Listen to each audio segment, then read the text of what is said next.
Good evening guys.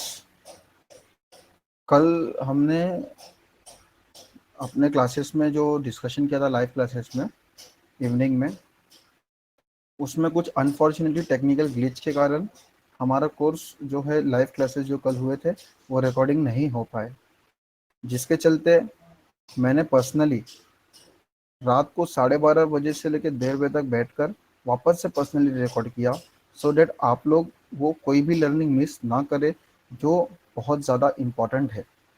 और क्योंकि जो भी सीरियस लर्नर है, जो भी ट्रेडिंग करियर को लेके बहुत ज़्यादा पैशनेट है, वो उतनी मेहनत तो करेगा ही जितनी मैं कर रहा हूँ। उससे बहुत ज़्यादा डबल मेहनत उनको करनी होगी, तब जाके वो कहीं ना कहीं एक लेवल तक अच्छे से अचीव कर सकते हैं अपने सारे गोल्स को। तो मैं नहीं चाहता कि जो भी सीरियस लर्नर है वो कोई भी रिकॉर्डिंग्स मिस करे और वो डायरेक्टली नेक्स्ट क्लास को ज्वाइन करे और पीछे की रिकॉर्डिंग्स को ना देखे। मैंने अब तक जो भी आपके साथ चीज़ें शेयर की थी, वो सारी चीज़ें वैसी की वैसे ही अगर आप फॉलो करोगे तो आपको लर्निंग से सीखने से कोई नहीं रोक सकता, आपको टेक्निकल प्रो एनालिस्ट बनने से कोई नहीं रोक सकता। बट क्या हुआ, ये जो हादसा हमारे साथ हुआ कल, ये सिर्फ एक दफ़ा नहीं हुआ, ये सेकंड टाइम भी सेम चीज़ हुई। सेकंड टाइम भी सेम चीज़ हुई। जब मैं 12:30 टू 1:30 रिकॉर्ड किया, तो उसमें मैंने ये देखा कि जब रिकॉर्डिंग्स अभी हुई तो अभी मैंने स्टूडेंट्स ग्रुप में हमारा डिस्कशन चल रहा था कुछ सेशंस के बारे में, टॉपिक्स को लेकर। तो उनमें से एक स्टूडेंट ने मुझे बोला कि सर, आपने जो रिकॉर्डिंग अपलोड की है अभी एक 3:30 के आसपास, कि उसमें ना वॉइस क्लियर नहीं आ रही है, या क्लियर मतलब डबल आ रही है। तो मैंने जाके देखा, मैं बोला ओ शिट, इतने रात को मेहनत किया और वो डबल आने लगी। बट नो इशू, मैं वापस से फिर से आप लोगों के लिए फ्रेश रिकॉर्ड कर रहा हूँ, and I hope this time there is no an issue. एक टाइम हम रिकॉर्डिंग करना भूल गए, दूसरे टाइम हमसे वॉइस का इशू हो गया, तो दो डबल टेक्निकल ग्लिच हो गए जो हम इसके अंदर डिसॉल्व करेंगे अब। ठीक है, तो आज का सेशन चालू करते हैं हम गाइस। मैं अपनी स्क्रीन को शेयर करता हूँ, just hold on.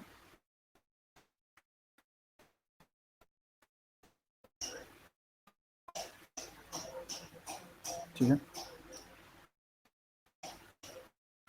So session के पहले कुछ इंपॉर्टेंट पॉइंट आपको बताना चाहता हूँ कि अभी से लेकर हमने जो डे 1 2 3 में बेसिक्स प्लस ट्रेडिंग माइंडसेट और एक्चुअल जो साइकोलॉजी होती है, और बहुत ज़्यादा बेसिक्स जो हमने कॉन्सेप्ट्स और थियरी को सीखा है, वो सारी चीज़ों के अलावा वो आपको स्टार्टिंग में हमको सीखना बहुत ज़रूरी है, वो हिसाब से हमने उसको बनाया था। अब उसके अलावा आज से लेकर आने वाले जो भी सेशंस होंगे, जब तक हम ये कोर्स को कंप्लीट नहीं कर लेते, तब तक आपके लेवल अब यहाँ से इंक्रीज होने चालू हो जाएंगे। आप रोज डेली बेसिस पे अपने लेवल्स को इंक्रीज देखोगे। नॉलेज यहाँ पर आपकी डेली अपस्किल्स होती रहेगी, बढ़ती रहेगी, और आप लोग कुछ नया लर्निंग हमेशा लेते रहोगे। जिससे क्या होगा कि आने वाले सेशंस आज से लेके बेसिक तो हमारा चल रहा था, बेसिक से अब हम धीरे धीरे एडवांस के दुनिया में एंटर कर रहे हैं। अब यहाँ से जब एडवांस चालू हो रहा है, तो उस एडवांस से सुपर डुपर ट्रिपल एडवांस तक ना सेशंस जाएंगे, और आपको एक वक्त पे ऐसा लग गया कि सर इतना भी डीप होता है क्या टेक्निकल एनालिसिस, सच में इतनी डीप होती है क्या, हमने तो आज तक कभी ऐसा इमेजिन नहीं किया था। आपको वो लेवल का एक्साइटमेंट रहेगा। जस्ट आपको उसी सीरियसनेस और अच्छे स्टूडेंट्स की तरह आपको हर एक उस वर्ड्स को आपको लर्न करना है जो मैं आपको यहाँ पर सिखा रहा हूँ, बता रहा हूँ। किसी पर चीज़ पे आपने कॉम्प्रोमाइज़ किया तो आप वो चीज़ को स्किप कर दोगे, क्योंकि जो रियली पैशनेट है ट्रेडिंग करियर को लेके, अगर वो इस चीज़ों को फॉलो करता है तो वो सच में सक्सेसफुल ट्रेडर बनेगा। बिकॉज ट्रेडिंग, जो मैंने सेशन स्टार्टिंग में कहा था कि वो माइंडसेट साइकोलॉजी 80% काम करती है, टेक्निकल एनालिसिस 20% काम करती है। उसके पीछे का बड़ा रीज़न बताया था। तो आज का सेशन चालू करने से पहले ये मुझे बताना था कि इन केस आपको आज से सेशन से लेके आने वाले सेशंस में कुछ भी डाउट्स आते हैं, तो आप लोग के लिए दो ऑप्शन है। एक, हमने आप लोग के लिए स्टूडेंट्स ग्रुप बनाए हैं जिसमें आप लोग ऑलरेडी पार्ट हो। इस स्टूडेंट्स ग्रुप में इसका मोटिव ये है कि आप लोग म्यूचुअली इसमें डिस्कशन कर सको। ठीक है। यू गाइस म्यूचुअली डिस्कस, जो भी डिस्कशन आपको करना है टॉपिक से रिलेटेड, आपने मार्केट में आज क्या देखा, आपको क्या समझा, जो भी सेशंस अब तक हमने सीखे हैं, पढ़े हैं, समझे हैं, उनके रिलेटेड सारी डिस्कशन आप इस ग्रुप में कर सकते हो। ये ग्रुप ओपन फॉर ऑल है आप सभी के लिए। इन केस आपको कोई टॉपिक नहीं समझ में आता, इवन आफ्टर यू आपस में डिस्कस करोगे, ये ग्रुप में मैं एक्टिव रहूंगा, मैं चेक करूंगा मैसेजेस, एंड अगर आपके डाउट्स तभी भी सॉल्व नहीं होते, ठीक है, मुझे ऐसा लगे कि नहीं ये डाउट्स को मुझे अब एड्रेस करना हो, तो मैं वहाँ पे रिप्लाई करूंगा। बट इन केस आपको ऐसा लगता है कि सर नहीं, मुझे आपको चार्ट्स भेज के कुछ डिस्कस करना है और मेरे को कुछ इंपॉर्टेंट चीज़ें वन टू वन बात करना है, तो आप अपने क्वेरी को dstockpic.query@gmail.com पर सेंड कर सकते हो। हम आपको कोशिश करेंगे कि विद इन 24 से 48 आवर्स में उस क्वेरी को रिजॉल्व करें। सो ऐसा ना हो कि वो क्वेरी आई अभी करंटली आपके माइंड में सॉरी, बट वो वैनिश हो गया और ऊपर से चले गया।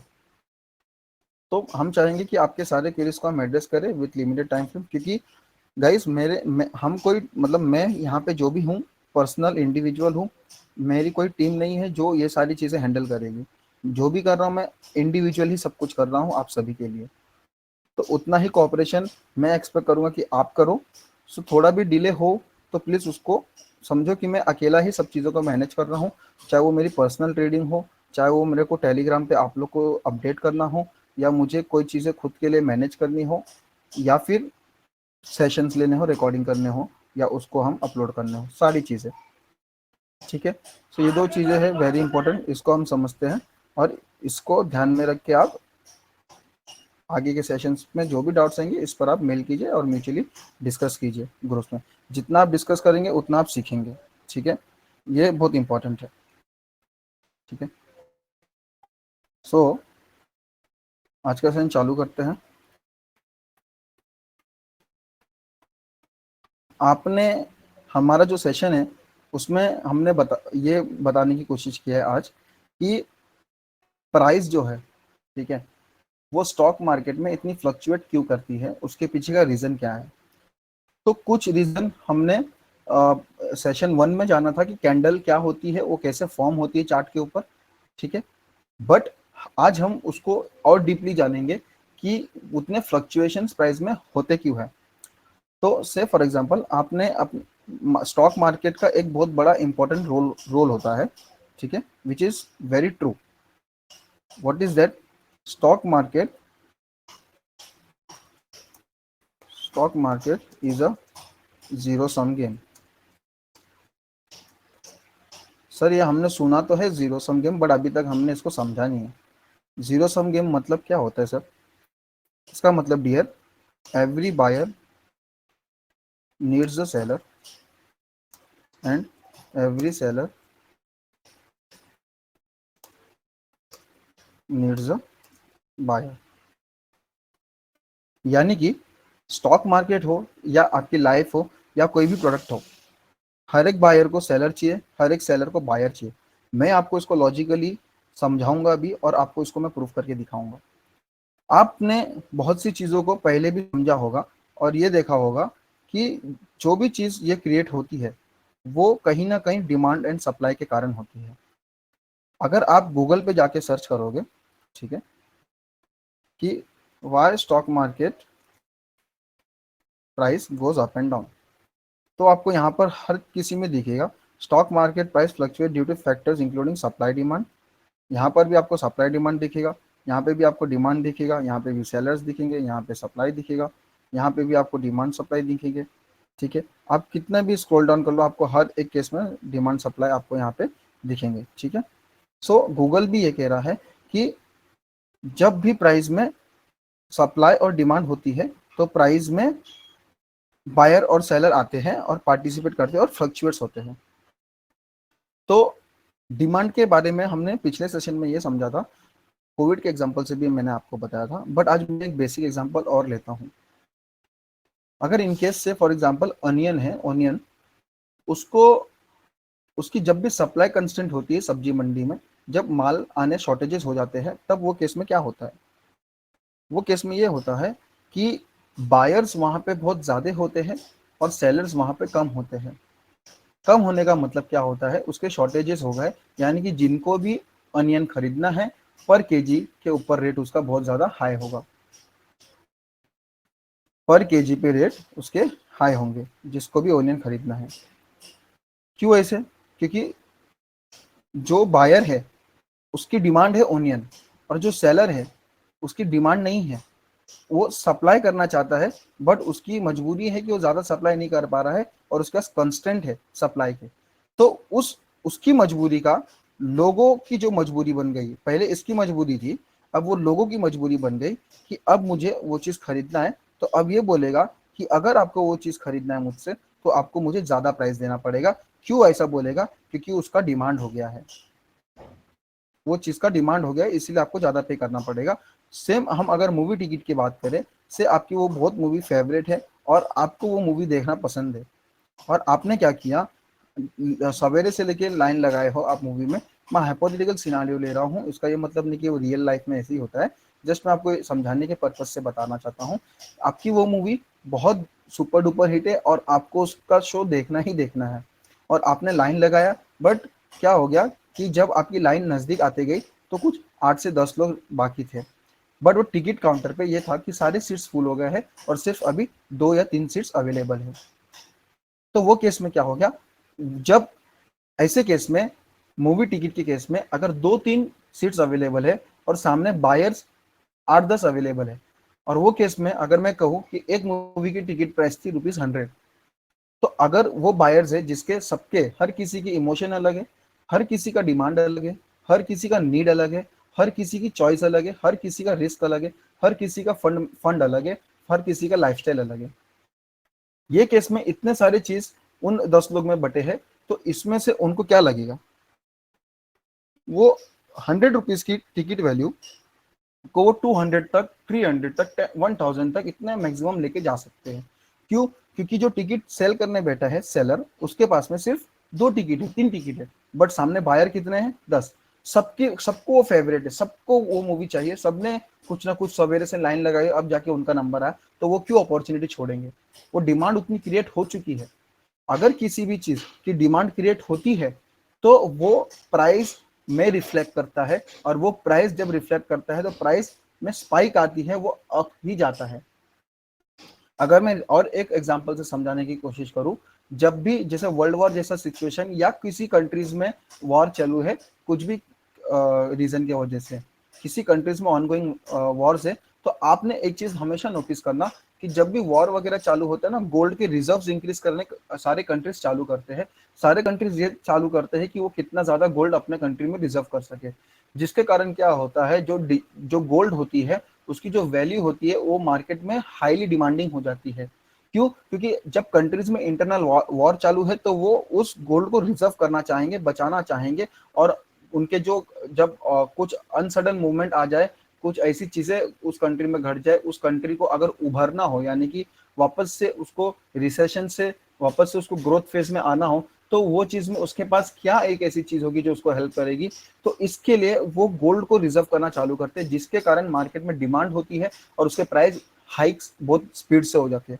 आपने देखा होगा कि गोल्ड 60,000, 50,000, 41,000 से आज 80,000 तक पहुंच गया, 2x हो गया गोल्ड की प्राइस। वो स्टॉक नहीं है, it is a commodity, but वो इतना ज्यादा डिमांडिंग क्यों हो गया? क्योंकि आप उसके बाद देखो, रशिया यूक्रेन वॉर देखो, या आप इसराइल का ईरान का वॉर देखो, कोविड जैसे सिनारियोस को देखो, बैक टू बैक सारे सिनारियोस कंट्री ग्लोबली लेवल पे हिट हुए। That is the main reason कि गोल्ड के प्राइसेस में स्पाइक्स आए हैं। जब तक अनसर्टेनिटी मार्केट में होती है, उस तरीके से जब भी मैंने इसमें एग्जांपल ये समझाने की कोशिश की कि यहाँ पर डिमांड क्रिएट हुआ, यहाँ पर डिमांड क्रिएट हुआ तब जाके उसके प्राइस में इंक्रीज हुई। क्यों? क्योंकि सप्लाई नहीं है ना। अगर मैं कहूँ कि आपको विराट कोहली का लाइव मैच देखने जाना है एंड उसकी सिर्फ एक ही टिकट अवेलेबल है, और आप 5 उसके विराट कोहली के टॉप लेवल फ्रेंड हो, सॉरी टॉप लेवल फैन हो, तो कोई ना कोई रेडी होगा वो 10,000 की टिकट को 20,000 पे करके जाने के लिए। सिंपल सा अगर मैं एग्जांपल और एक देना चाहता हूँ इसी के पर्पस में, क्योंकि ये चीज आपको समझना बहुत ज्यादा जरूरी है। इसको समझना इतना ज्यादा जरूरी है कि आपको वो मानना पड़ेगा कि अगर स्टॉक में प्राइस अप हुआ है तो वहां पे बायर्स ने एग्रेसिवली बाइंग की है और वहां पे डिमांड क्रिएट हुआ है, तभी जाके वहां पे प्राइस अप हुई है। तो इसके लिए मैं और एक एग्जांपल के साथ आपको समझाना चाहता हूँ कि अगर से फॉर एग्जांपल हम कोई स्टेडियम में जा रहे हैं मैच देखने के लिए और हमको ऑनलाइन टिकट अवेलेबल नहीं हुई, मोस्टली आईपीएल के केसेस में होते हैं, तो आप जब भी वहां पर बाहर जाते हो और जब वहां पे लोग आपको ब्लैक में टिकट सेल करते हैं, तो ब्लैक में सेलिंग हो रही है, यानी कि आपको ये समझ में आना चाहिए कि वहां पे सप्लाई कम है, डिमांड बहुत ज्यादा है, इसीलिए हर एक टिकट ब्लैक में सेल आउट हो रही है, वो टिकट ब्लैक में सोल्ड आउट हो रही है। ठीक है, तो वो 750 की टिकट का 1500 पे करने के लिए रेडी रहोगे ऑन द स्पॉट। क्यों? क्योंकि आपने डिमांड क्रिएट किया है, वहां पर आप पहुंचे हो, आपको मैच देखना ही देखना है, विराट कोहली को आपको खेलते हुए देखना ही है। आप चाहे 1500 भर दो, 2000 भर दो, बट आपने डिसाइड कर लिया है money is not the problem, just मुझे टिकट चाहिए। तो इसी से मैं आपको ये समझाना चाहता हूँ कि जब भी एक बायर और सेलर म्यूचुअली डिसाइड करते हैं एक पर्टिकुलर प्राइस पे जाकर, तब वहां पे वो प्राइस ट्रांजैक्ट होती है और वो प्राइस स्टॉक्स पर जाके रिफ्लेक्ट होती है। उसको हम अभी एग्जांपल से समझते हैं। उस एग्जांपल को समझने के पहले आपके सामने मैं कुछ ड्रॉ करना चाहता हूँ।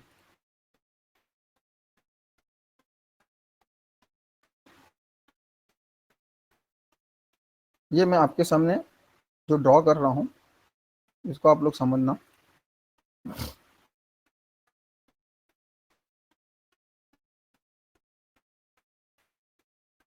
ठीक है, ग्रीन कैंडल ड्रॉ किया हुआ है, right. Sorry,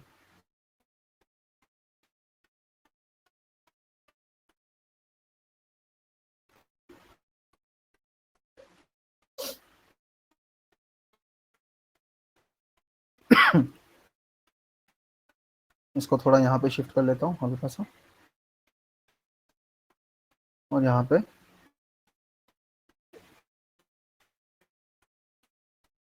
red candle draw कर देता हूँ।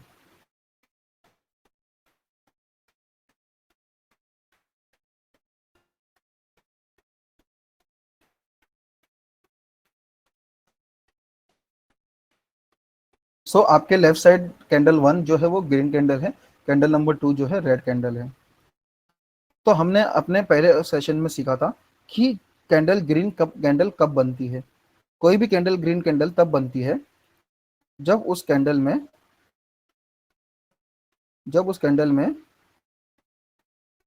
पॉजिटिव डिफरेंस हो। पॉजिटिव डिफरेंस किससे हो सर? पॉजिटिव डिफरेंस जब भी ग्रीन कैंडल में, कोई भी कैंडल ग्रीन कैंडल तब बनेगी जब भी उसके अंदर पॉजिटिव डिफरेंस हो, यानी कि उसकी क्लोजिंग प्राइस और ओपनिंग प्राइस में एक पॉजिटिव डिफरेंस क्रिएट हुआ हो। ठीक है, ग्रीन कैंडल यानी कि closing price minus opening price, अगर इसमें डिफरेंस पॉजिटिव है तो वो होती है ग्रीन कैंडल। इसका मतलब क्या हुआ कि सर, मैं आपको समझाता हूँ। ठीक है, इसका मतलब ये हुआ कि मैं जो आपको समझाता हूँ उसके पहले हम रेड कैंडल को भी समझ लेते हैं कि रेड कैंडल चार्ट पे कब फॉर्म होती है। सेम चीज, अगर क्लोजिंग और ओपनिंग प्राइस में नेगेटिव डिफरेंस होती है, अगर यहाँ पे डिफरेंस नेगेटिव होता है तो वो रेड कैंडल बन जाती है। इसका मतलब क्या हुआ सर? इसका मतलब ये हुआ, ग्रीन कैंडल का हमने समझा था कि ये जो अपर साइड का जो आपको दिख रहा है इसको हम वीक बोलते हैं, हमने सेशन 1 में समझा था। और ये वीक का जो हाई पॉइंट है, ये कैंडल का, ग्रीन कैंडल का हाई है, this is the low of the green candle. ठीक है, अपर बॉडी जो है ये कैंडल की ओपनिंग प्राइस होती है, लोअर बॉडी जो होती सॉरी लोअर बॉडी कैंडल की ओपनिंग ओपनिंग प्राइस होती है ग्रीन कैंडल के केस में, और अपर बॉडी जो होती है वो ग्रीन कैंडल के केस में क्लोजिंग प्राइस होती है। तो ये दोनों के बीच में जो भी डिफरेंस होता है, अगर वो पॉजिटिव डिफरेंस होता है तो उसको हम ग्रीन कैंडल कहते हैं। कैंडल्स के 4 प्रॉपर्टीज में हमने ये देखा कि कैंडल में ओपन, हाई, लो, क्लोज, 4 प्रॉपर्टीज होती है जिससे कैंडल स्टिक फॉर्म होती है। सेम केस अगर मैं यहाँ पे बात करूँ रेड कैंडल में, तो रेड कैंडल में ओपनिंग प्राइस जो होती है उसकी अपर बॉडी होती है, क्लोजिंग प्राइस जो होती है उसकी लोअर बॉडी होती है। और इसमें इसका ये लो है। हाई और लो कैंडल में सेम रहेंगे, सेम रहने का मतलब उसकी डेफिनेशन चेंज नहीं होते, उसके हाई लोज भले चेंज हो सकते हैं। ठीक है, तो ये केस में क्या होता है, ये केस में से एक एग्जांपल लेते हैं कि ये जो कैंडल की ओपनिंग प्राइस है, ठीक है, जस्ट मैं यहाँ पे ओपनिंग लिख देता हूँ, ओपनिंग प्राइस,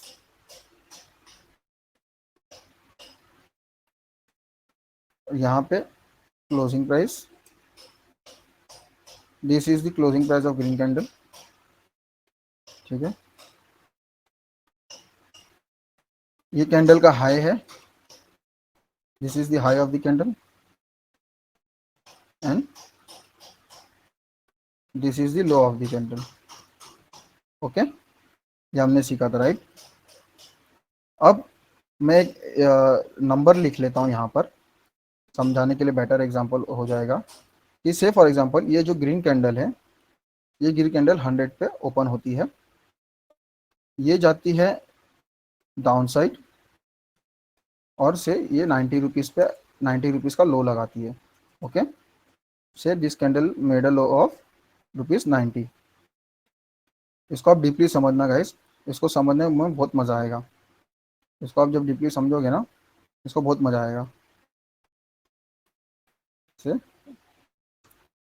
ये क्या हो गया,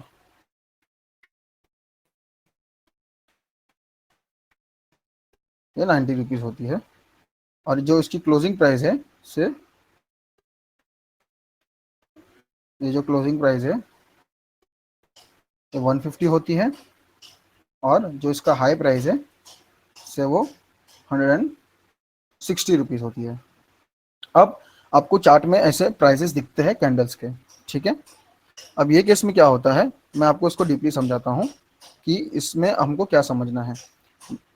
अब आपने हमेशा चार्ट में आपने ये चीज़ देखा होगा अपने ब्रोकिंग के ऐप में कि एक होते हैं बिड बिड प्राइस और दूसरा होता है ऑफर प्राइस।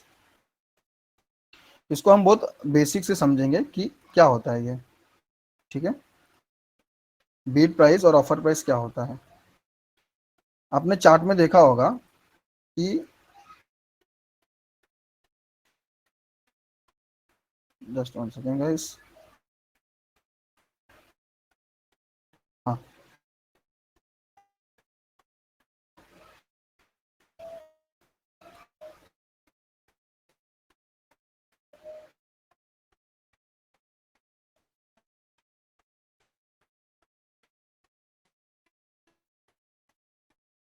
ठीक है।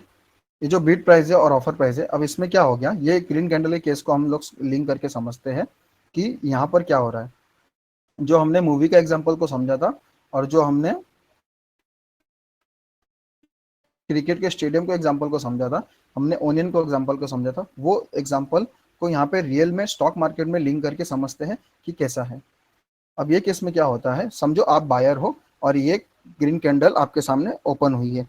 ओपन हुई मतलब क्या हो गया कि आज मार्केट में ये पर्टिकुलर स्टॉक की जो ओपनिंग प्राइस है वो 100 है। तो आप एज अ बायर, मतलब एज अ बायर आपने ये पोजीशन को से फॉर एग्जांपल 50 रुपीज से होल्ड किया है, तो आज आप इसको बेचना चाहते हो 100 रुपीज पे, ठीक है। तो आपने इसको, आपने ऑर्डर लगाया, आपने इसको 100 रुपीज में सेल करना चाहा। बिड प्राइस यानी कि जब कोई बायर अपने स्टॉक को बिड करता है, यानी कि ही गिव्स अ बिडिंग कि बॉस मैं अपने पर्टिकुलर स्टॉक को 100 रुपीज में बेचना चाहता हूं, I want to sell my stock at I want to sell my stock से एट द रेट ₹100। तो उसके कारण क्या हुआ, इसके कारण यहाँ पर आपको ओपनिंग प्राइस 100 रुपीज दिखी, ठीक है।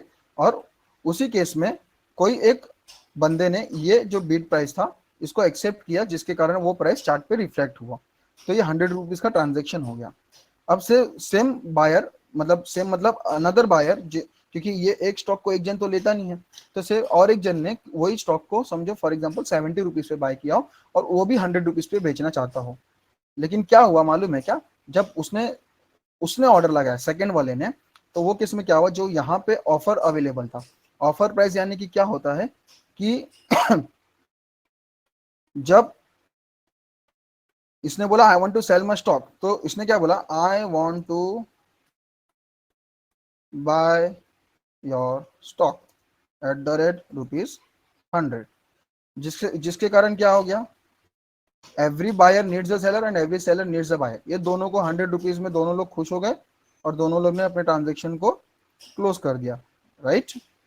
हमने यही समझा ये फर्स्ट वाले केस में कि दोनों ने बीट प्राइस और ऑफर प्राइस में सिर्फ यही होता है कि जो ये ऑफर होता है ये बायर ऑफर देता है सेलर को कि मैं आपका पर्टिकुलर स्टॉक इतने के रेट पे खरीदूंगा, इससे ज्यादा बीट और ऑफर प्राइस में डिफरेंस कुछ नहीं होता। ये केस में ये बोलता है कि मैं 100 पे बेचना चाहता हूँ, ये बोलता है ठीक है मैं 100 पे खरीद लेता हूँ। अब दूसरा सेलर आता है जो वापस से सेल करना चाहता है और वो बोलता है कि अब मुझे I want to sell at sell at the rate ₹110 से, फॉर एग्जाम्पल 110 पे वो बेचना चाहता है। बट ये केस में क्या होता है, ये केस में जब वो देखता है कि वो 110 पे बेचना चाहता है, अब मार्केट में कोई भी प्रोडक्ट लेके आए हो, समझ लो आप वो प्रोडक्ट बेचना चाहते हो, तो जरूरी है ना उसके सामने बायर मिलना। आपने कोई भी चीज आपने बाय की है, सेल करना चाहोगे, तो जब तक बायर नहीं मिलेंगे आप सेल नहीं कर पाओगे। तो आपको यहाँ पर क्या हुआ कि आपने सामने बायर ढूंढा, तो बायर सामने जो था ना वो ये बोला था कि बॉस अब मेरे को ये स्टॉक में कुछ तो ऐसा लग रहा है कि मैं इसको ₹110 पे करना नहीं चाहूंगा, I want to buy this stock at the rate ₹90। अब क्या हो गया, ये जो सेलर है यहाँ पे, वो सेलर ना बहुत ज्यादा थक चुका था, दिन भर वो ना अपने लिए बायर ढूंढ रहा था बट बायर मिल नहीं रहा था। तो वो केस में क्या हो गया, जब बायर मिला तो उसको ₹90 का मिला, तो वो भी फ्रस्ट्रेट हो गया था। वो बोला कि चल मैं ₹40 प्रॉफिट नहीं करके मैं ₹30 ही प्रॉफिट कर लेता हूँ, ₹10 कम कमाऊंगा चलेगा, लेकिन मैं इसको माल को खाली करूंगा। तो उसने क्या किया कि उसने ₹90 का ऑफर एक्सेप्ट कर लिया। तो वो केस में क्या हुआ, प्राइस जो है वो ओपन 100 पे होती है, ठीक है, बट उसको सामने जो ऑर्डर होता है वो 110 का आता तो है, ₹110 का आता तो है, बट वो ₹110 का ऑर्डर ट्रिगर फुलफिल नहीं होता है, क्योंकि सामने जो होता है ₹90 का बायर अवेलेबल होता है। तो जो भी कोई बायर वो ये फिर अपने ऑर्डर को मॉडिफाई करता है, फिर ये बोलते हैं ठीक है मैं 90 पे भेज देता हूँ तू खरीद ले। तो ये बायर ने इसको ऑफर दिया सेलर को कि मेरा तेरा जो स्टॉक है मैं 90 पे खरीदूंगा। ये होता है ऑफर प्राइस का मतलब। तो ये ₹90 पे बाय किया, तो ग्रीन कैंडल ओपन हुई यहाँ पे 100 पे और उसने लो लगा दी। आपको समझा क्या हुआ इधर, राइट। तो ये कैंडल ने लो लगा दिया। अब क्या हो गया, अब ये कैंडल में ना सेम तरीके के सिनेरियोस क्रिएट होते हैं, रिपीट होते होते। से फॉर एग्जांपल कोई 110 पे खरीदता है, 115 पे, 120 पे, 130 करते करते प्राइस एक बार के लिए हाई लगा देती है 160 का, फिर प्राइस फाइनली जाके क्लोजिंग देती है 150 पे। तो ये केस में क्या हो गया कि प्राइस जो भी प्राइस में ट्रांजेक्शन हो रही है, जो भी फ्लक्चुएशन होते हैं, वो बायर और सेलर के बीच में जो म्यूचुअली अग्रीड प्राइस होती है वो ट्रांजेक्ट होते हैं, चार्ट पे दिखते हैं, जिसके कारण से स्टॉक मार्केट में प्राइस अप एंड डाउन होते हैं और फ्लक्चुएट होते हैं, और वो चीज वहां पे रिफ्लेक्ट होती है, राइट। तो यहाँ पे समझो अभी आ गया I want to sell at ₹120। अब यहाँ पे ऑफर वाले भी बोलेंगे अरे हाँ चल ठीक है, मैंने देखा कि बस तेरा बॉस 90 पे आके ना अभी ये तेरा 120 तक पहुंच गया, तो यार मैं इसको 120 पे खरीद लेता हूँ। तो पैनिक में ₹120 पे खरीद लेता है, ठीक है। ये हम समझने के लिए एग्जांपल ले रहे हैं, कोई भी रियल एग्जांपल नहीं है। आपको जितना सिंपल वे में बेस्ट में समझा सकूँ बस उसके पर्पज से मैंने एग्जांपल्स ये बनाए हैं अभी। तो ये केस में क्या हो गया कि अब यहाँ पे 120 का बायर भी अवेलेबल, सेलर भी अवेलेबल है, तो यहाँ पे 120 का ट्रांजेक्शन दिख गया। इट इज नॉट नेसेसरी कि आपको 101, 102, 103, 104, 105 एंड सो ऑन आपको सारे प्राइस पॉइंट पे बायर और सेलर अवेलेबल या ट्रांजेक्शन करते हुए दिखे, ठीक है। आप कभी देखो कि प्राइस 101 से सीधा 103 हो गई, तो आप सोचोगे 102 क्यों नहीं हुआ, 102.5 क्यों नहीं हुआ, क्योंकि 101 से लेके 103 पे ही बायर अवेलेबल थे, तो उसने 103 पे सेल किया। तो ऐसे केस में क्या होता है, जब कभी इस तरीके का सिनारियोस क्रिएट होता है मार्केट में, बट अभी क्या हो गया ना, आज के डेट पे मार्केट में लिक्विडिटी बहुत ज्यादा अच्छी है, ठीक है। सारे स्टॉक्स में 0.5 पैसे के टिक साइज के बायर और सेलर और अच्छे खासे लिक्विडिटी में अवेलेबल है, जिससे ये मिस्टेक नहीं होता।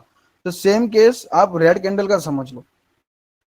तो हमने ये सीखा कि जब भी किसी प्राइस में पॉजिटिव डिफरेंस होता है तो वो ग्रीन कैंडल होती है, और वो ग्रीन कैंडल में अगर बॉडी पार्ट ज्यादा है विक के, तो उसको हम नया सीखेंगे उसको क्या बोलते हैं। और रेड कैंडल में body part is greater than wick part, तो उसको हम सीखेंगे क्या क्या बोलेंगे।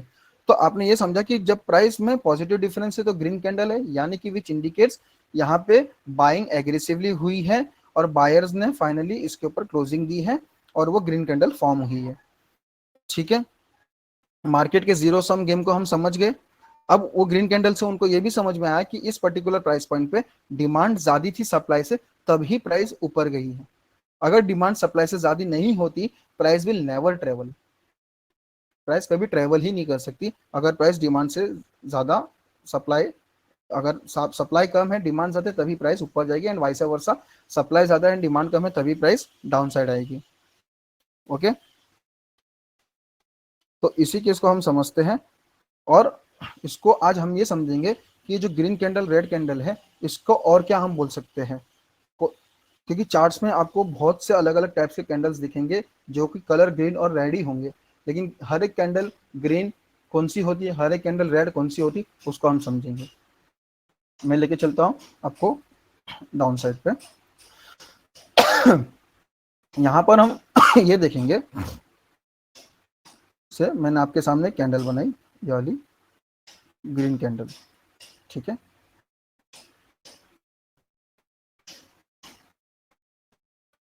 ग्रीन कैंडल आपके सामने बना दी है।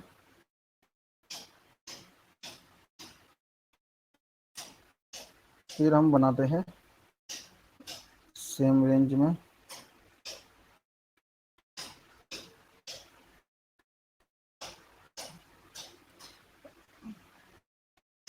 रेड कैंडल बना देते हैं इसको हम।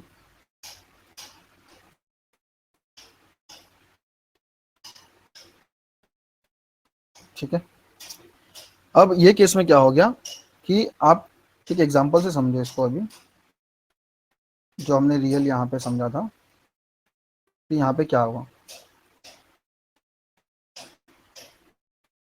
ये केस में क्या हुआ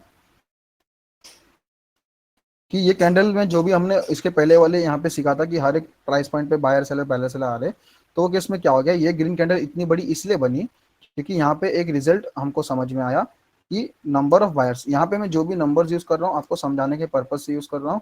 कोई भी जरूरी नहीं, आप कोई भी नंबर यूज कर सकते हो आपके कन्वीनियंस के हिसाब से, बस आपको समझ में आना चाहिए कि हो क्या रहा है। तो ये केस में क्या हुआ कि नंबर ऑफ बायर जो है वो नंबर ऑफ सेलर से ज्यादा है। से नंबर ऑफ बायर 1 लाख है और नंबर ऑफ सेलर सामने 50 के है। क्यों? जब सप्लाई कम हुआ तभी डिमांड आया, तभी बाइंग हुई, तभी प्राइस अप गई, यही हमने ऊपर अभी यहाँ पे समझा था। ठीक है, तो ये केस में क्या हो गया कि ये ग्रीन कैंडल फॉर्म हो गई। सेम केस हम जो रेड कैंडल को समझ रहे थे उसको मैं यहाँ पे शिफ्ट कर लेता हूँ। यहाँ पे क्या हुआ रहेगा,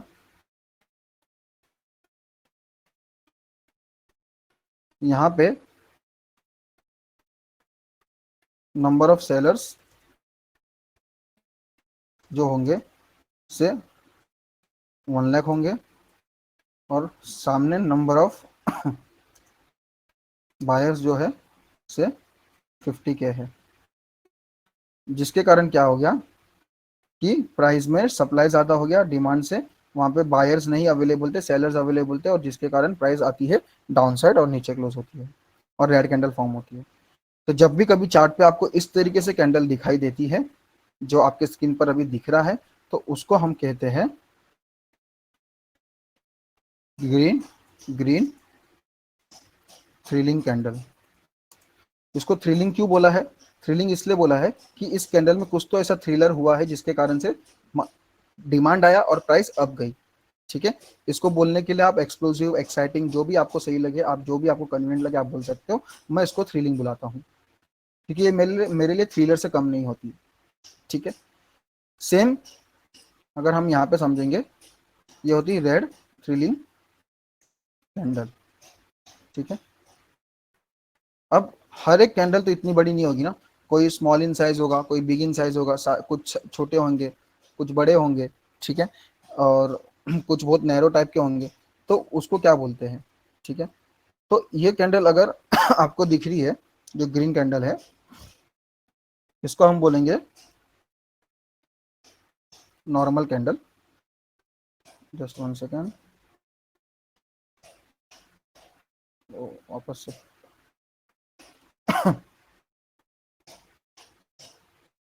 ये रेड थ्रिलिंग कैंडल है, ये ग्रीन थ्रिलिंग कैंडल है। इसको हम बोलेंगे नॉर्मल। यानी कि हमको ये समझ में आया कि यहाँ पे बाइंग तो ही है, बायर्स तो है, लेकिन नॉर्मल है। ठीक है, ज्यादा ज्यादा नहीं है। यहाँ पे हमने ये देखा कि ये भी सेलिंग तो ही है बट इतनी नहीं है, ठीक है। ठीक है, तो यहाँ पे इसको हम नॉर्मल बोलेंगे, क्योंकि चार्ट्स पे हम different different types of candles देखेंगे। ठीक है, इसको हम थ्रिलिंग कैंडल बोलेंगे।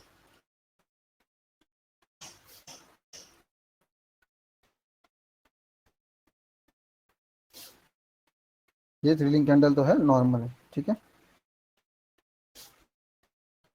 अब फॉर्मूला अगर मैं बात करूँ कि फॉर्मूला क्या होता है थ्रिलिंग कैंडल का, तो वो समझना जरूरी है। इसमें मैथमेटिकली समझ लेते हैं कॉन्सेप्ट में क्या बताया गया है, जो भी बुक्स में लिखे होते हैं, कि थ्रिलिंग कैंडल तभी होती है, कोई भी कैंडल को हम थ्रिलिंग कैंडल तभी बोलेंगे जब उसकी body part more than 50% of the entire range of the candle होती है। तो अगर कोई भी कैंडल, यानी कि हमने समझा है ग्रीन कैंडल के केस में कि ये ओपन होता है, ये क्लोज होता है, ये हाई होता है, ये लो होता है। ठीक है, तो ये जो पूरा रेंज है यहाँ से लेकर यहाँ तक का, इस पूरे रेंज में अगर क्लोजिंग और ओपनिंग प्राइस, ठीक है, बॉडी जो है, ये जो इसको हम बोलते हैं बॉडी, अपर अपर जो क्लोजिंग प्राइस होती है, लोअर जो ओपनिंग प्राइस होती है, इसको हम बॉडी बोलते हैं, हमने सीखा था।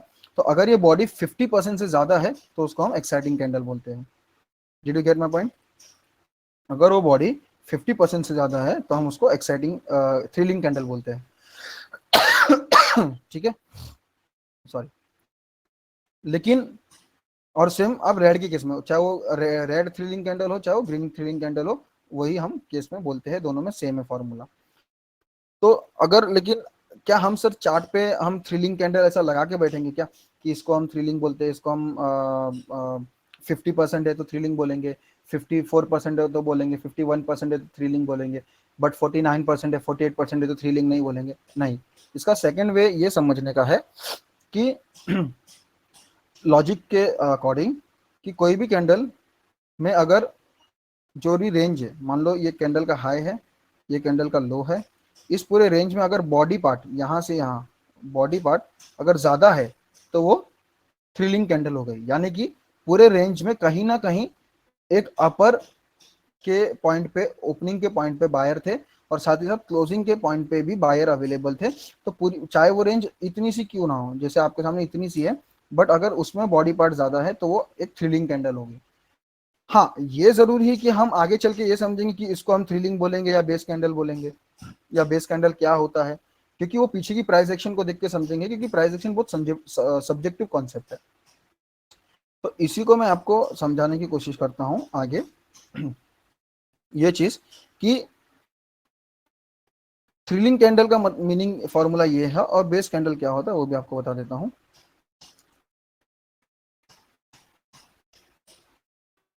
बेस कैंडल, बस इसका आप अपोजिट कर लीजिए, body less than 50% of the entire range of the candle. अगर कैंडल की रेंज से 50% से ज्यादा, या 50%, सॉरी 50% से कम है, तो उसको हम बेस कैंडल बोलेंगे। ठीक है, बेस कैंडल कैसी होती है वो भी मैं आपको ड्रॉ करके बता देता हूँ। उसके पहले हम कुछ और चीजें देखते हैं कि ये तो नॉर्मल हो गई। अगर चार्ट में हमने कुछ इस तरीके से ग्रीन कैंडल देखी, मैं आपको बेस कैंडल ड्रॉ करके बताऊंगा थोड़ी टाइम में। उसके पहले एक चीज समझ लेते हैं, अगर चार्ट में हमने कैंडल इस तरीके से देखी तो इसका क्या मीनिंग होता है।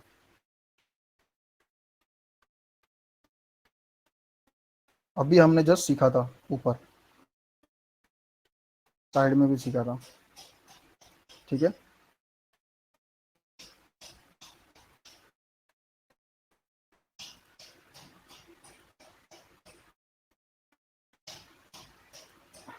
सामने दूसरी यहाँ पे भी बना लेता हूँ इस तरीके से, और इसको भी हम फिल करते हैं रेड कलर से। इसकी भी अपर वीक लोअर वीक बना लेते हैं। यहाँ पे हमने अपर वीक और लोअर वीक बना ली है। अब से फॉर एग्जांपल यहाँ पे क्या हुआ कि ये केस में अपर वीक लोअर वीक बन गई, ठीक है। अब ये केस में क्या हो गया कि प्राइस, ये कैंडल नंबर 1 से जो आपको दिख रहा है कैंडल नंबर 1, उससे कैंडल नंबर 2 ग्रीन, वो आपको ऐसा नहीं लग रहा है कि प्राइस में क्लोजिंग और ओपनिंग प्राइस में पॉजिटिव डिफरेंस है वो बहुत ज़्यादा है? तो वो केस में क्या हुआ रहेगा, वो केस में ये हुआ रहेगा कि जो बायर्स हैं यहाँ पे से फॉर एग्जांपल 2 लाख होंगे, और सेलर्स यहाँ पे क्या हुए रहेंगे से 75 के रहेंगे या से 50,000 होंगे। हम्म तब जाके इतनी बड़ी प्राइस में क्लोजिंग और ओपनिंग प्राइस में डिफरेंस, बहुत ज़्यादा डिमांड आया इस वक्त पे, इसीलिए प्राइस इतनी अप गई। सेम अगर मैं यहाँ पे समझाने की कोशिश करूँ आप लोग को, तो ये केस में क्या हुआ रहेगा, इसका अपोजिट मान लो। यहाँ पे क्या हुआ रहेगा यहाँ पे सेलर जो होंगे वो 2 लाख होंगे, बायर जो होंगे वो 50 के होंगे। तभी जाके इसमें नेगेटिव डिफरेंस हुआ, तभी जाके यहाँ पे सप्लाई इंक्रीज हुआ, और तभी जाके यहाँ पर सेलर्स डोमिनेट कर सके और प्राइस को नीचे लेके आए, क्योंकि वहां पे बायर्स नहीं थे। जो भी बायर थे वो अपर प्राइस में खरीदना नहीं चाहते थे, हर एक प्राइस को नीचे खरीदना चाहते थे, जो हमने बिड और ऑफर प्राइस में समझा था एग्जांपल नंबर 2 से। I want to buy this at 90 but seller want to sell this at 110, but seller की मजबूरी थी क्योंकि बायर खरीदने के लिए अवेलेबल नहीं था, तो सेलर ने बोल दिया कि चल ठीक है, तो मेरे जैसे 110 पे बेचने वाले बहुत लोग हैं, मैं तो को पहले 90 पे बेच देता हूँ। तो उसने 90 पे बेच दिया, फिर दूसरे ने देखा यार 90 पे जा रहा है, तो बोलेगा अरे चल अभी 110 नहीं 90 पे बिक रहा है, 90 पे बेच देता हूँ, नहीं तो 90 भी चले जाएगा।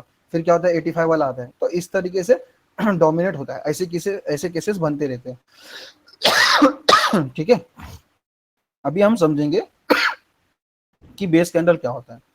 ठीक है, यहाँ पे मैं आप डायग्राम ड्रॉ करता हूँ। जस्ट 1 सेकेंड है गाइस, यहाँ पे ड्रॉ कर रहा हूँ मैं।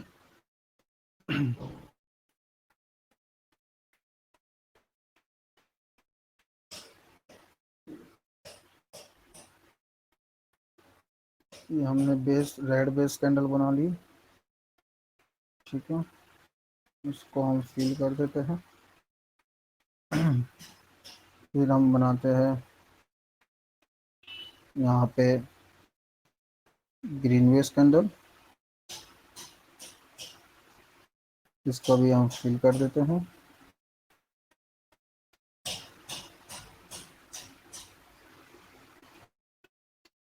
अभी आपने चार्ट्स पे अलग अलग टाइप के कैंडल देखे होंगे। आपने कुछ इस तरीके से भी कैंडल देखे होंगे।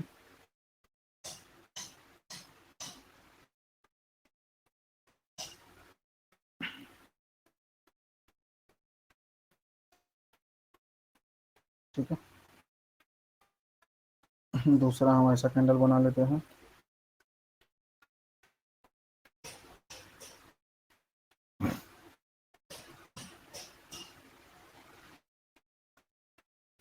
इसको हम समझेंगे, आप बस समझो कि इसको मैं आपको क्या समझाना चाहता हूँ।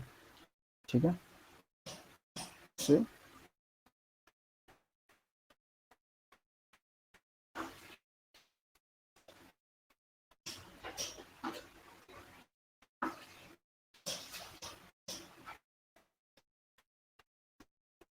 ठीक है। हमने 5 डायग्राम को ड्रॉ किया है। हमने डेफिनेशन में समझा था, ये वाले डेफिनेशन में, कि बेस कैंडल वो कैंडल होती है जहां पर बॉडी लेस देन 50% अपने range, entire range of the candle होती है।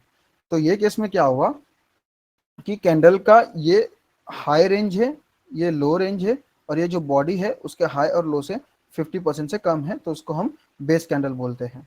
ठीक है, तो ये कैंडल यहाँ पे बेस कैंडल बन गई। तो ये केस में हमको क्या समझ में आता है कि नंबर 1, यहाँ पे जो बायर्स हैं, यहाँ पर जो भी बायर्स हैं, ठीक है, वो से फॉर एग्जांपल यहाँ पे 55 के होंगे, और सामने सेलर जो थे वो 60 के थे। 60 के सेलर थे, क्योंकि ये रेड बेस कैंडल बनी है। कहीं ना कहीं फाइनल जो रिजल्ट आके निकला है वो ये निकला है कि बायर्स से ज्यादा सेलर्स थे, लेकिन उसके अंदर कंपटीशन इतनी थी कि दोनों में फाइटिंग टफ चलती गई, ठीक है, तभी जाके वो बेस कैंडल बनी। इसके लिए ये रेड बेस कैंडल बनी, यानी कि हमें ये समझ में आया कि यहाँ पे बायर और सेलर दोनों में जो डिफरेंस है वो पॉजिटिव और नेगेटिव का जो डिफरेंस है क्लोजिंग और ओपनिंग प्राइस में वो नैरो है, थोड़ा कम है। सेम केस अगर मैं यहाँ पे लेता हूँ ग्रीन कैंडल के केस में तो यहाँ पे हम समझेंगे कि यहाँ पे समझो एग्जांपल सेम रखते हैं, यहाँ पे बायर 60 के और सेलर को 50 के कर देते हैं, 55 के कर देते हैं, तब जाके यहाँ पर ग्रीन बेस कैंडल बनी, यानी कि प्राइस में बायर जीते हैं। विन यहाँ पे सेलर था नंबर 1 केस में, यहाँ पे बायर विन थे, क्योंकि बायर ने यहाँ पे प्रूफ किया कि हाँ हम यहाँ पे विनर है चाहे वो छोटे से मार्जिन से भी क्यों ना जीते। रियल हमारे सामने अभी एग्जांपल हुआ यूएस इलेक्शन, वहां पे कितनी भी टफ कंपटीशन थी, एकदम नैरो, एकदम बहुत टफ कंपटीशन था, लेकिन विनर फाइनली जो डिसाइड हुआ वही कंट्रोलिंग करता है और वही कंट्रोल स्टेक रखता है पूरा सबसे ज्यादा। तो नंबर 1 केस में यहाँ पे सेलर ने कंट्रोलिंग स्टेक रखा, 5,000 के ज्यादा बेचा था और कंट्रोलिंग स्टेक रखा था। सेकंड केस में हमने ये समझा कि कैंडल बेस तो बनी, बायर सेलर की फाइट तो ही, लेकिन यहाँ पर बायर जीते, तो यहाँ पर बाइंग के कंट्रोल ज्यादा थे। अब थर्ड केस में क्या हो रहा है, यहाँ पे आप बहुत ज्यादा इंपॉर्टेंट आपको मैं बताना चाहता हूँ, आप समझना आपने चार्ट्स में ना बहुत बार देखे होंगे, आप लोग इसको, कोई इसको इन्वर्टेड हैमर बोलेगा, कोई इसको शूटिंग स्टार बोलेगा, ये जो मैं आपको फर्स्ट डायग्राम ड्रॉ किया हूँ, इसको कोई पिन बार भी बोल सकता है, कोई इसको हैमर कैंडल भी बोल सकता है। अगर मैं इसकी चोच इतनी बड़ी कर दूं तो इसको भी कोई हैमर कैंडल बोल देगा, इसको कोई डोजी कैंडल बोल देगा, इनडिसिसिव कैंडल बोल देगा।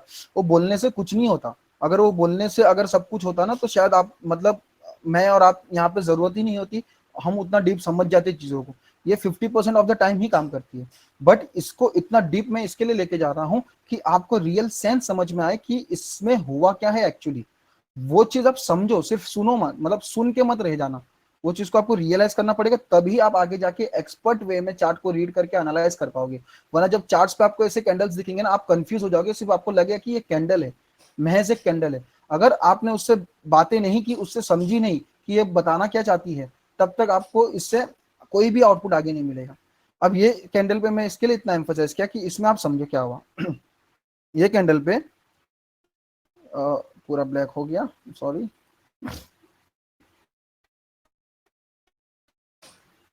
हाँ, ये कैंडल पे बायर जो है, ठीक है, समझो 70 के है, और सेलर जो है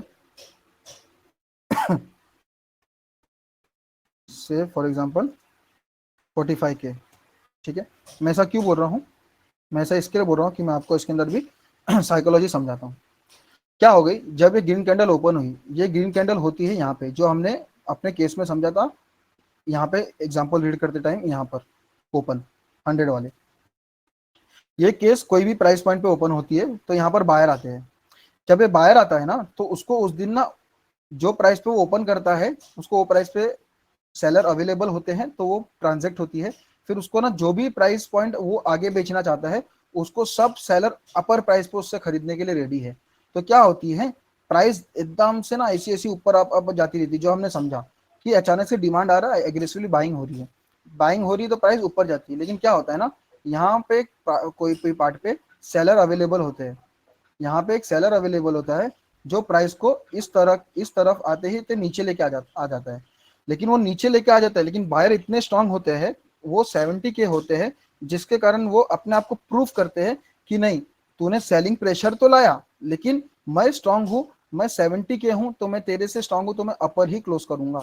मैं अपने दिन के लो को, मेरे से नीचे वाले जो भी बायर्स चाहते हैं कि प्राइस को नीचे आ जाए, सेलर्स चाहते हैं, उस तक मैं आने नहीं दूंगा। और सेलर्स जो होते हैं वो यहीं पे खत्म हो जाते हैं 45 के। तो इस कैंडल में हमको क्या समझ में आता है कि जो बाइंग थी वो एग्रेसिवली थी, लेकिन वो सस्टेन नहीं कर पाई, और सामने सेलर ने उसको ला के रखा, बट रिजल्ट क्या निकला, बायर अभी भी वेट है, बायर का वेटेज ज्यादा अभी भी है। इसके पूरे एक्शन को हम समझेंगे चार्ट्स में देखकर कि रियल में क्या दिखता है, कैसे दिखता है, उसके पूरे कंप्लीट एक्शन को समझेंगे, लेकिन साथ में हमको ये भी समझना जरूरी है कि हुआ क्या। तो ये केस में इस तरीके से आपको समझ में आना चाहिए। अगर आज तक आपने सिर्फ इसको इन्वर्टेड हैमर देखा है और सिर्फ ये समझा कि नहीं अचानक से सेलिंग प्रेशर आया और प्राइस नीचे आ गई, तो नहीं। हुआ क्या उधर, रियलिस्टिक में हुआ क्या, वहां पे रियल में बाइंग सेलिंग हुई और क्यों हुई, किस वजह से हुई, क्या कारणवश से हुई, कौन किसने क्या प्रूफ किया, वो आपको यहाँ पर समझ में आया।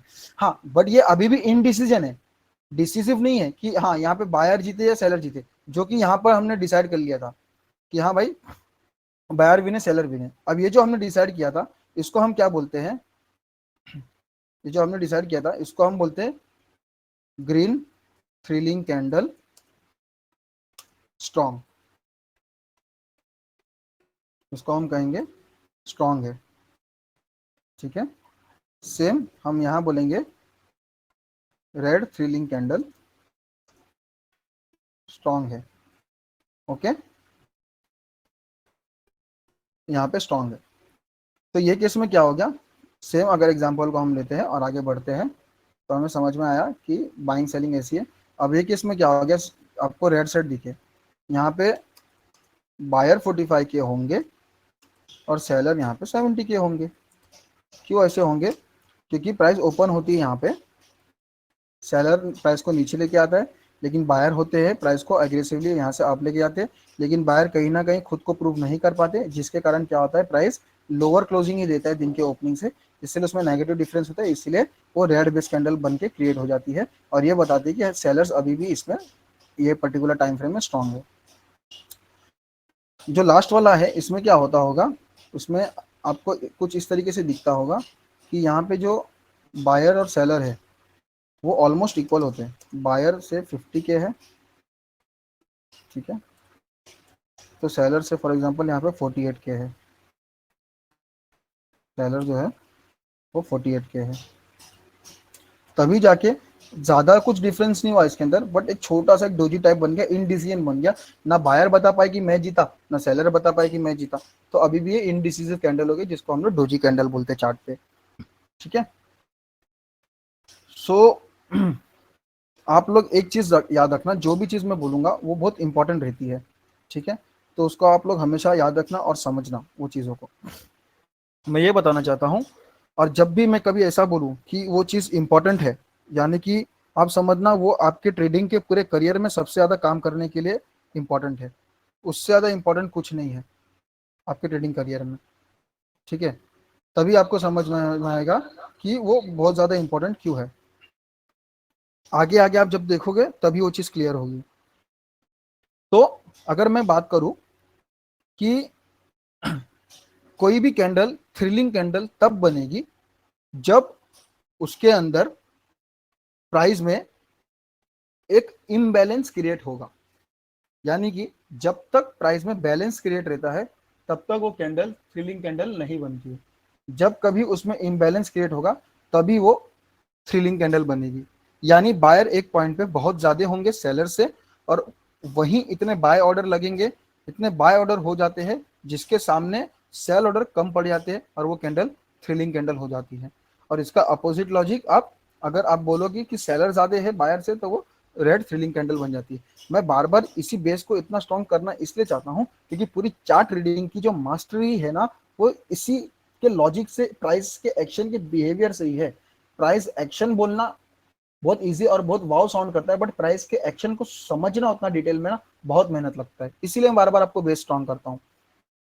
सेकंड, बेस कैंडल तब बनती है जब प्राइस में बायर और सेलर में ना फाइट चल रही हो, ठीक है, तब जाके वो बेस कैंडल बनती है, और उसमें कोई भी रिजल्ट नहीं आ रहा है, ना कोई डायरेक्शन तय हो रहा है, ना कोई उसके अंदर हमें डिसीजन मिल पा रहा है कि बायर स्ट्रांग है या सेलर स्ट्रांग है।